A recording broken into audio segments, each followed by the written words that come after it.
എന്നാ കുഞ്ഞെ, അച്ചായൻ പിന്നെ പ്രശ്നം ഉണ്ടാക്കിയോ?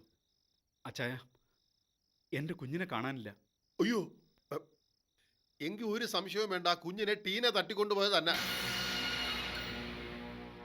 ഉറപ്പാ കുഞ്ഞെ? വേഗം പോലീസ് സ്റ്റേഷനിൽ ഒരു പരാതി എഴുതിക്കൊടു. ആരുടെ അടുത്ത്? സെലീനയാണോ എന്റെ മോൻ അന്വേഷിച്ച് കണ്ടുപിടിച്ചു തരാൻ പോകുന്നേ? എങ്കിൽ കാക്ക മലന്ന് പറക്കും. അതിന്റെ ആവശ്യം എന്നാ? ഇവിടത്തെ പാറക്കുഴി സ്റ്റേഷനിൽ പറഞ്ഞാ മതി. ദേ, സംതിങ് ഇറക്കിയ ആ SI ദാസപ്പം പറന്ന് നടന്നോളും.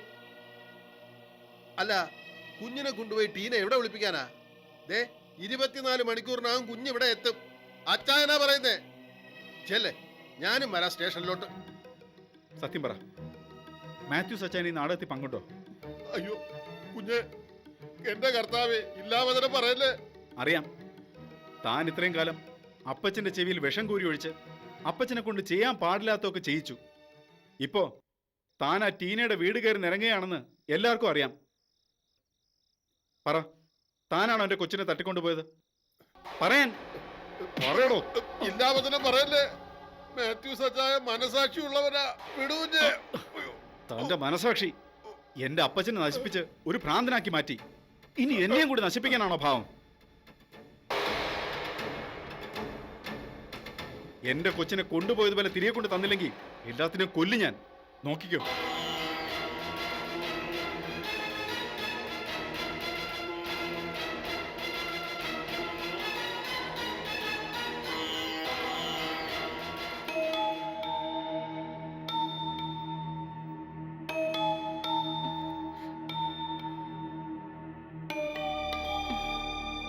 എന്തിനാ പാർവതി ഇത്? ക്ഷീണം മാറാനാ. 21 സ്ലീപ്പിംഗ് പിൽസാ വയറ്റിൽ നിന്നെടുത്തെ. അതും പാതി മുക്കാലും ഡൈജസ്റ്റ് ആയ അവസ്ഥയിൽ. ജീവൻ തിരിച്ചു കിട്ടിയതിന്റെ മഹാഭാഗ്യം.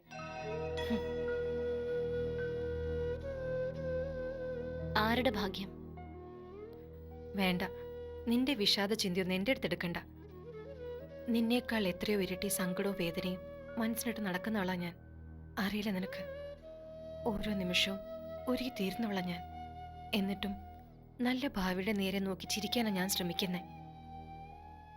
അങ്ങനെ നോക്കാനും ചിരിക്കാനും പാർവതിയുടെ മുന്നിലൊരു മകളുണ്ടല്ലോ.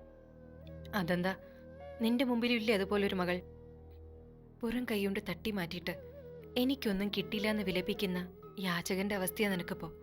അല്ലെങ്കിൽ ചുറ്റും ആളുകൾ സ്നേഹിക്കാൻ കാത്തു നിൽക്കുമ്പോൾ സ്വയം മുറിയിലടച്ച് എന്നെ ആരും കാണാൻ വരുന്നില്ല എന്ന് പറയുന്ന അവസ്ഥ. ഇത് നീ തന്നെയല്ലേ ഉണ്ടാക്കിയത്? അല്ലെങ്കിൽ നിന്റെ അനാവശ്യമായ ഈഗോ. എന്നെ പ്രതിക്കൂട്ടിലാക്കി വിചാരണ ചെയ്തോ? സഹിച്ചോളാം ഞാൻ. വേറെ ഗതിയില്ലല്ലോ. ദാ, ഇത് തന്നെയാ നിന്റെ കുഴപ്പം. എന്ത് പറഞ്ഞാലും നെഗറ്റീവായി ചിന്തിക്കൂ. ഞാൻ എന്തെങ്കിലും പറയുന്നുണ്ടെങ്കിൽ അത് നിന്റെയും എന്റെയും മറ്റുള്ളവരുടെയൊക്കെ സന്തോഷത്തിന് വേണ്ടിയാ. ദേ നോക്ക് സോഫി, നിനക്കൊരു പുറന്തോടുണ്ട്. നിന്നോടെടുക്കാൻ മറ്റുള്ളവർ മടിക്കുന്നൊരു പുറന്തോട്. അത് പൊട്ടിച്ചെറിഞ്ഞാലേ നിനക്ക് ജീവിതത്തിൽ സമാധാനം കിട്ടൂ. ഞാൻ പറയണത് മനസ്സിലാവുന്നുണ്ടോ നിനക്ക്? ഉവ്വ്, പക്ഷേ എനിക്കതിന് കഴിയുമെന്ന് തോന്നുന്നില്ല. ആമയ്ക്കതിന്റെ പുറന്തോട് സ്വയം പൊട്ടിച്ചെറിയാൻ കഴിയോ? ഇല്ലല്ലോ. അത് തന്നെ എന്റെ അവസ്ഥ. പാർവതി പറഞ്ഞൊരു പുറന്തോട് എനിക്കുണ്ട്, ശരിയാ.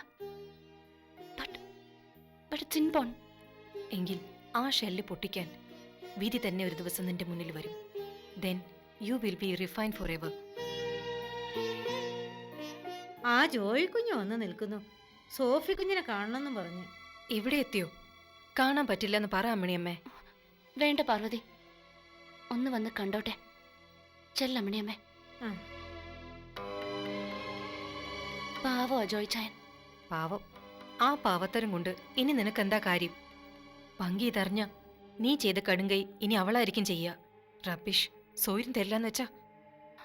എന്തായാലും ഇവിടം വരെ വന്നതല്ലേ, ഇനി വരരുതെന്ന് പാർവതി തന്നെ പറഞ്ഞാ മതി. ആ, ദേഷ്യപ്പെടണ്ട. ഹോസ്പിറ്റലിൽ വെച്ച് ദേഷ്യപ്പെട്ട് ഞാൻ ഇറക്കി വിട്ടതാ. ഇനി അങ്ങനെ വേണ്ട. സോഫി,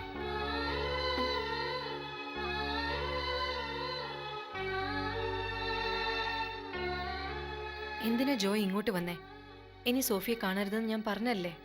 സോഫിക്ക് എങ്ങനെയുണ്ടെന്ന് അറിയാഞ്ഞിട്ട് മനസ്സ് നേരെ നിൽക്കാഞ്ഞിട്ടാ ഡോക്ടറെ. ജോയിച്ചായും പോയിക്കോ, എനിക്ക് കുഴപ്പമൊന്നുമില്ല. പാർവതി ഡോക്ടറെ, ആശുപത്രിയിൽ വെച്ച് സോഫി എന്നോട് പറഞ്ഞു അവിടുന്ന് പോന്നാൽ പിന്നെയും ആത്മഹത്യക്ക് ശ്രമിക്കുമെന്ന്. ഇതൊന്ന് ഡോക്ടറോട് നേരിട്ട് പറയാൻ കൂടിയാ ഞാൻ വന്നത്. എനിക്ക് പേടിയാ സോഫിയ, ഒന്ന് നോക്കിക്കോണേ. ഇനി ഞാൻ ഇങ്ങോട്ട് വരത്തില്ല. സോഫിയെ അങ്ങോട്ട് ഏൽപ്പിക്കുക.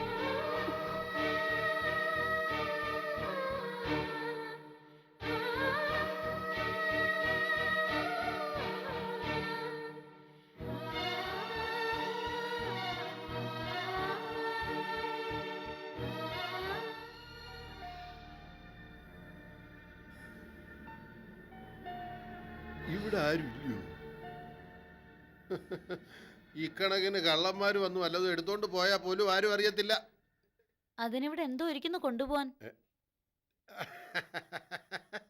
അത് നേരാ. ഷോ, ഇപ്പോഴാ എനിക്കൊരു സമാധാനമായി. അവസാനം ജോയിക്കുട്ടിയും പങ്കിയും ഒന്നായല്ലോ. ഹോ, കൊച്ചു പുറത്തു വരുമ്പോ ചൂണ്ടിക്കാട്ടാൻ ഒരു അപ്പനുണ്ടല്ലോ എന്തായാലും.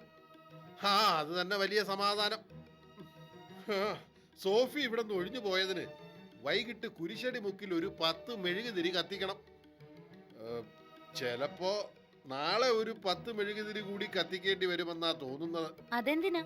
അല്ല, ഒഴിഞ്ഞു പോയെങ്കിലും അതിന്റെ പ്രയോജനം കിട്ടുമോ എന്നുള്ള കാര്യം സംശയത്തില.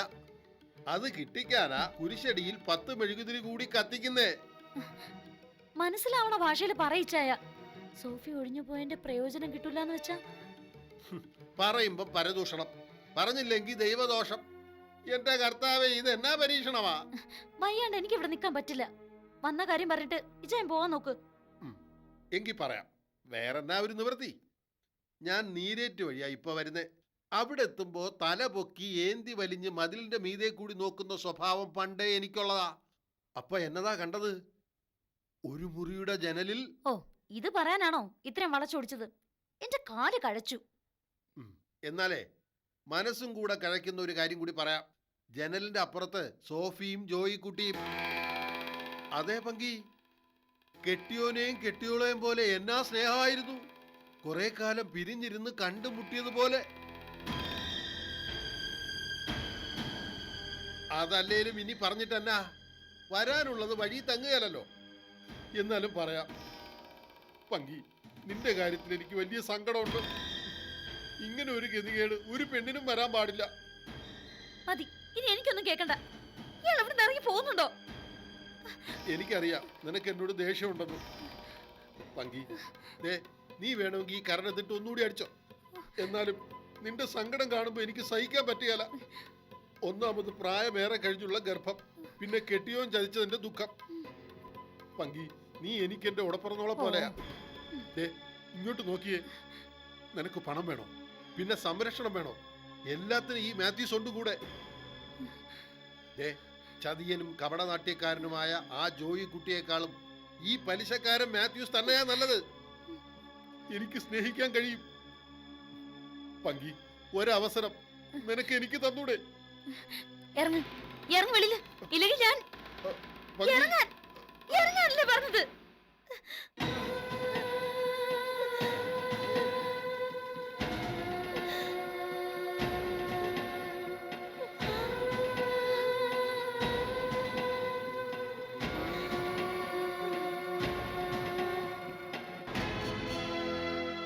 കുഞ്ഞിനെ കാണാനില്ലെന്ന് ആദ്യം മനസ്സിലായത് ആർക്കാ? എനിക്കാ. എങ്ങനെ മനസ്സിലായേ? കൊച്ചു കുഞ്ഞല്ലേ, ഉറക്കി കിടത്തിയ സ്ഥലത്ത് കണ്ടില്ല. അന്വേഷിച്ചപ്പോ വീട്ടിൽ ഒരിടത്തും ഇല്ലെന്ന് മനസ്സിലായി. കുഞ്ഞിന്റെ അമ്മ എവിടില്ലേ?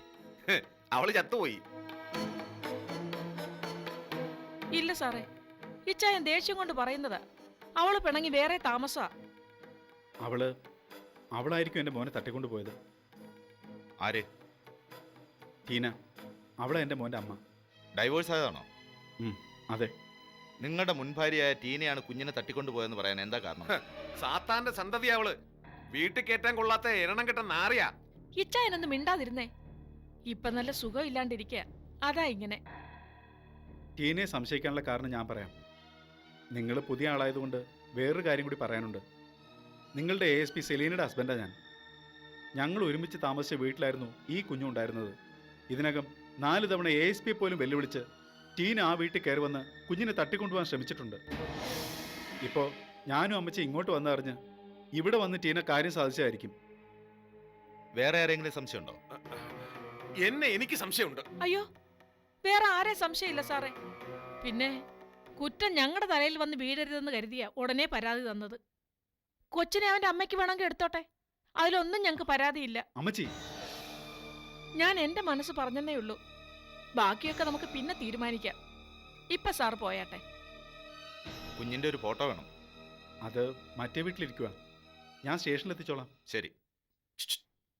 ഹലോ, എന്നെ കണ്ട എന്തേലും തോന്നുവോ? ഏയ്, ഒന്നുമില്ല. മണ്ടൻ. ഓ, ഇത് ഞാൻ ഇതെന്നത്തിന്റെ കേടാ. ഞാൻ പറ്റിച്ചടി. അവനെയൊക്കെ ഞാൻ പറ്റിച്ചു. എന്നാ പറ്റിച്ചെന്നാ? ഞാനില്ലേ, ഞാനേ, നീ പോടാ മരപ്പന്നി. പറയാൻ മനസ്സിലെനിക്ക്. അവന്റെ ഒരു ചോദ്യം.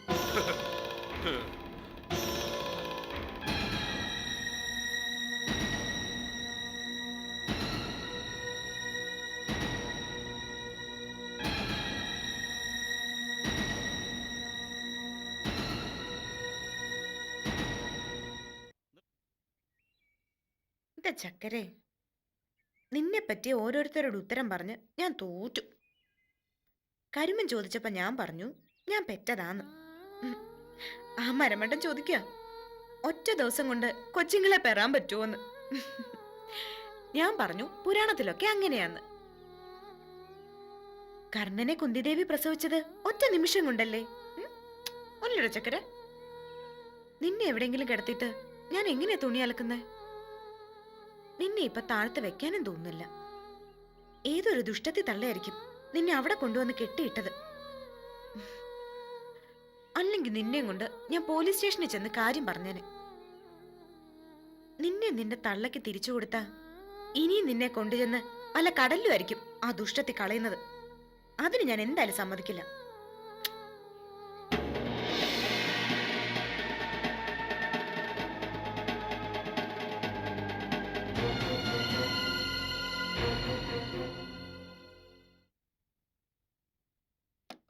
പങ്കി, പങ്കി, പങ്കി.